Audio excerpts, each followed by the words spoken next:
भगवान विष्णु ने गरुड़ को ही अपना वाहन क्यों बनाया, वह 90% लोग जानते ही नहीं। यह कथा शुरू होती है।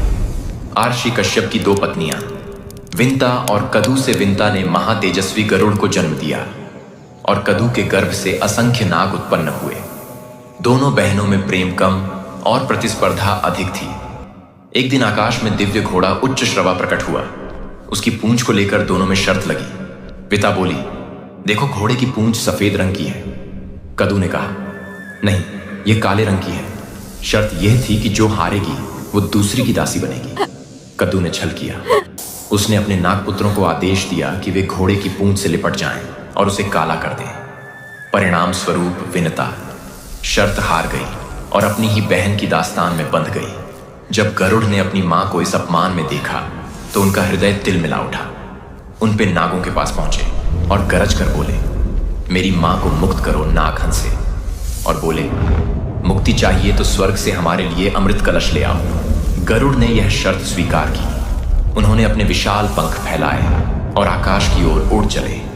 उनकी गति इतनी प्रचंड थी कि देवता कांप उठे। देवराज इंद्र ने वज्र से प्रहार किया पर गरुड़ अडिग रहे। अपने असीम बल से उन्होंने सभी को परास्त किया और अंततः अमृत कलश अपने पंजों में थाम लिया। तभी भगवान विष्णु प्रकट हुए और पूछा, हे गरुड़, क्या तुम अमृत पीकर देवताओं को चुनौती देना चाहते हो?